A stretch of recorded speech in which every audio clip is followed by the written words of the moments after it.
हाँ देखिए बेटा, एनी डिवाइस। अच्छा, कैपेसिटर की एक बार डेफिनेशन सुन ले। देखो ये बहुत ही स्टैंडर्ड बुक्स की डेफिनेशन है, बट एग्जैक्ट डेफिनेशन यही है। कैपेसिटर किसको कहते हैं? दो चीजें आती हैं, कैपेसिटर और इंडक्टर। ठीक है ना? ये आपको डिफरेंट डिफरेंट तरह के मिलेंगे और फिर आपको ये कंफ्यूजन होगा कि हम किसको बोलें। कैपेसिटर की एग्जैक्ट डेफिनेशन क्या है? तो एग्जैक्ट डेफिनेशन तो यही है बेटा, जो फाइनली सब लोग एग्री कर गए हैं जिसपे, कि any device which could store energy in an electric field is called capacitor. कैसा भी डिवाइस हो, ठीक है ना, अगर वो इलेक्ट्रिक फील्ड में एनर्जी स्टोर कर पा रहा है, इलेक्ट्रिक फील्ड प्रोड्यूस कर पा रहा है, ठीक है ना, चार्ज देते हैं तो चार्ज अपने पे रख पाता है, चारों तरफ इलेक्ट्रिक फील्ड पैदा कर पाता है, तो any device which could store energy in the form of electric field is called capacitor. और ऐसे ही थोड़े दिनों बाद हम देखेंगे any device which could store energy in magnetic field is called inductor. ठीक है ना? तो कभी भी किसी की इंडक्टेंस निकलवा लेगा और कभी भी किसी की कैपेसिटेंस निकालने को बोल सकता है। ठीक है ना? तो आपको ये चीजें क्लियर होनी चाहिए। ठीक है? तो ये देखो आप, any device which can store energy in an electric field is called capacitor. तो आपका ये जो आइसोलेटेड कंडक्टर है, ये भी तो क्या है? ये भी तो एनर्जी स्टोर कर रहा है ना, तो इसको भी आप कैपेसिटर बोलेंगे। ऐसा नहीं कि कैपेसिटर नहीं। ठीक है ना? बट ये यूजफुल कैपेसिटर नहीं है हमारे लिए, जो हम इलेक्ट्रिकल सर्किट में इंसर्ट कर पाए वैसा यूजफुल कैपेसिटर ये नहीं है। ठीक है ना? बट कैपेसिटर तो है, तो यूज नहीं है तो इसका मतलब हम इससे नाम थोड़ी नहीं छीन लेंगे इसका। ठीक है ना? नाम तो ये क्या है, ये भी कैपेसिटर बोला जाएगा, क्योंकि any device which could store energy in electric field is called capacitor.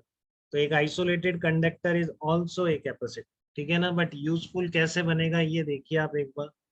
ठीक है ना? मैंने दो दिक्कतें बताई हैं आपको इसके बारे में। एक तो क्या है आपका, कि ये जो है,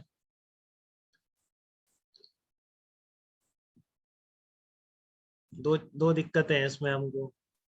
ये आपका एक तो इसकी जो साइज है बहुत बड़ा है, ठीक है ना, मतलब ऑर्गेनाइज फॉर्म में फील्ड नहीं है। और दूसरा कैपेसिटेंस बहुत कम।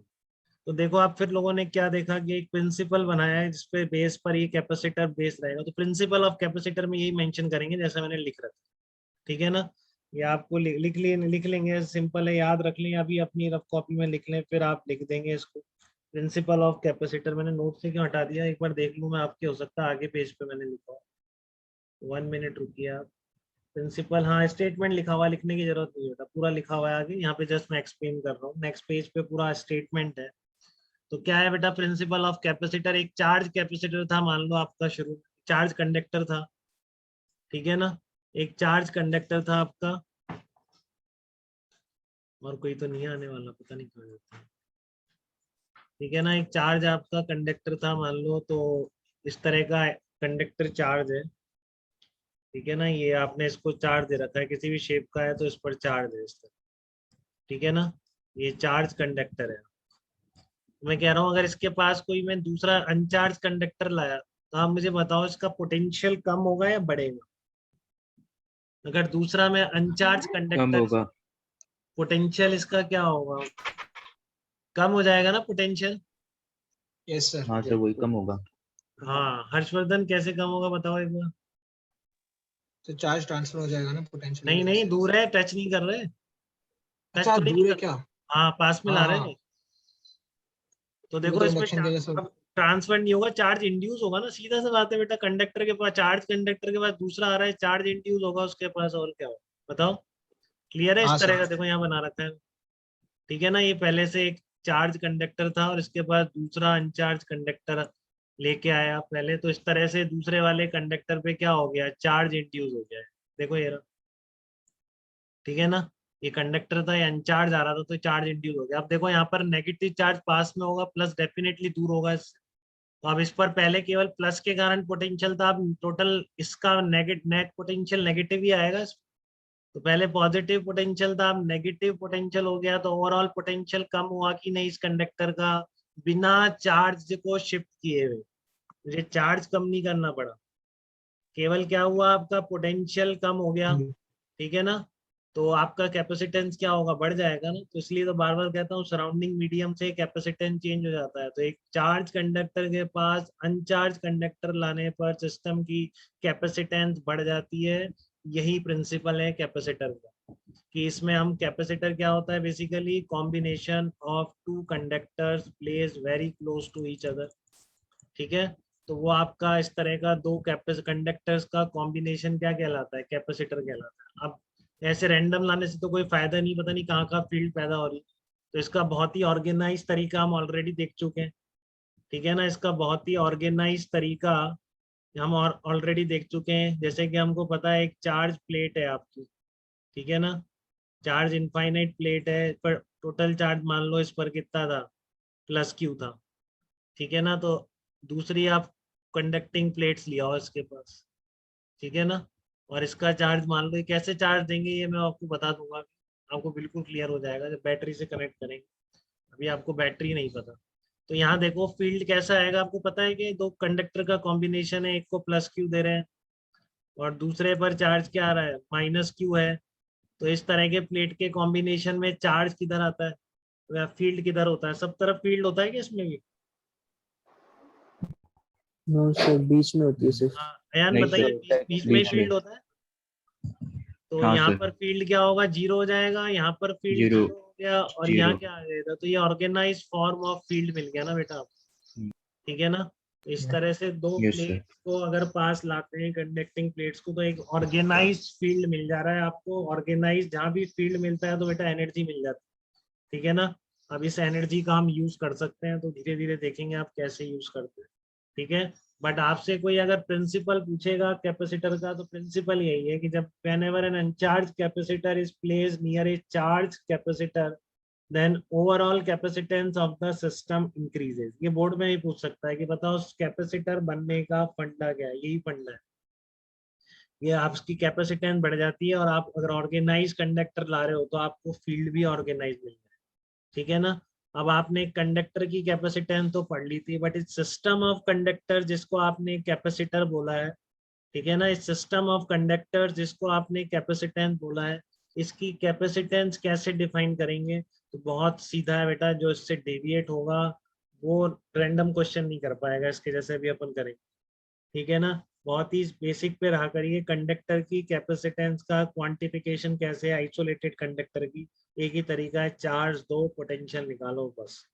ठीक है ना, ये जिसको पता है, जिसने केवल 4πε0r को याद नहीं किया है, समझा है कैसे आया, वो कभी क्वेश्चन गलत करेगा ही नहीं। ठीक है ना, फिर चाहे सराउंडिंग कैसे भी चेंज करो। अब ये कॉम्बिनेशन ऑफ कंडक्टर्स है, मतलब कंडक्टर्स मतलब क्या है, कैपेसिटर। तो इस कैपेसिटर की कैपेसिटेंस कैसे निकाली जाएगी, उसका तरीका ये कि चार्ज ऑफ एक को आप क्या दोगे, प्लस क्यू दोगे, दूसरे को माइनस क्यू दोगे, और इन दोनों का पोटेंशियल डिफरेंस नोट कर लोगे। तो कैपेसिटेंस क्या होगी, charge of one of the plates divided by potential difference between the plates of the conductor या प्लेट्स ऑफ द कैपेसिटर। ठीक है ना, क्या फंडा होगा आपका, उसका था क्यू बाई वी, इसका भी क्यू बाई वी है, कैपेसिटेंस हमेशा क्यू बाई वी है, बट थोड़ा सा डिफरेंस नोट करिए। यहाँ पर क्या बात बोली जाएगी, यहाँ पर बोला जाएगा, ठीक है ना, यहाँ पर क्या बोला जाएगा कि charge on the one of the plate, एक को प्लस क्यू देना है, एक को माइनस क्यू देना है, charge on one of the plate divided by potential difference between the plates of the capacitor. ठीक है, तो ये कैपेसिटेंस कहलाएगा। तो इसी को मैंने यहाँ पर वर्ड्स में भी लिखा है, एक बार देख लेते हैं कि कैपेसिटेंस बता दो, जैसे कि the capacitance of each conductor increases, ये तो बता दिया मैंने आपको, ये प्रिंसिपल। ठीक है ना, कि whenever an uncharged conductor is placed near a charge conductor, then overall capacitance of the system increases. Such a system of pair of conductors is called capacitor. ठीक है ना, such a system of pair of conductors is called capacitor. ठीक है, और निकालने का तरीका भी मेंशन किया होगा मैंने, ये रहा कि in case of capacitance of both conductor given equal and opposite charges, then the field exists between these conductors in the capacitance of the system can be given as charge supplied to the conductor। ठीक है ना, magnitude of, magnitude ले रहा हूँ, ये magnitude लिखा हुआ है, मैग्नीट्यूड ऑफ चार्ज, किसी कोई प्लस क्यू माइनस क्यू दिया तो क्यू आ जाएगा बस। ठीक है ना, और डिवाइडेड बाय दोनों प्लेट्स के बीच का पोटेंशियल डिफरेंस। ठीक है, तो इस फार्मूले को अब हम अप्लाई करके देखेंगे लेक्चर 2 में कैपेसिटर के, ठीक है। आज ही होगा बट लेकिन पीडीएफ शायद लेक्चर 1 यही खत्म हो गया आपका। एक कंडक्टर और कैपेसिटर का बेसिक डेफिनेशन से कंडक्टर से आगे क्यों जाना पड़ा, कॉम्बिनेशन क्यों रखना पड़ा, वो सब बातें आपको समझ में आ गई। अब आपका पूरा टारगेट नेक्स्ट लेक्चर्स में 2-3 लेक्चर्स में यही है कि डिफरेंट डिफरेंट तरह के कंडक्टर्स रखे गए पास में। प्लेट्स भी हो सकती हैं, कॉन्सेंट्रिक स्फीयर्स भी हो सकते हैं, कॉन्सेंट्रिक सिलेंडर भी हो सकते हैं, बट यूज वही करेंगे जिनमें ऑर्गेनाइज फील्ड मिलती है, ठीक है ना। रैंडम शेप का होगा तो फिर वो आपको बताएगा कि फील्ड कितना है, तब आप पोटेंशियल डिफरेंस निकाल पाओगे, जैसा करेंगे वैसा क्वेश्चन। लेकिन अभी क्या है, प्लेट्स के बीच का फील्ड पता है तो आप पोटेंशियल डिफरेंस निकाल सकते हैं। स्फीयर्स के कारण फील्ड पता है आपको, कॉन्सेंट्रिक स्फीयर, तो उनसे आप पोटेंशियल डिफरेंस निकाल सकते हैं। तो उनके आपको फील्ड बताने की जरूरत नहीं है, डायरेक्ट क्वेश्चन बोलने की जरूरत है और आप वो कर देंगे, ठीक है ना। तो इसी को अप्लाई करते हैं अपन की कैपेसिटर की कैपेसिटेंस कैसे निकाली जाए। Q by V, charge supplied to one of the plates divided by potential difference between both the plates, इसका यूज करते हैं, ठीक है ना। क्या डेफिनेशन है, यही है आपकी डेफिनेशन, बताइए मैंने। Charge given to one of the plate divided by potential difference between the plates of capacitor. यहाँ तक कोई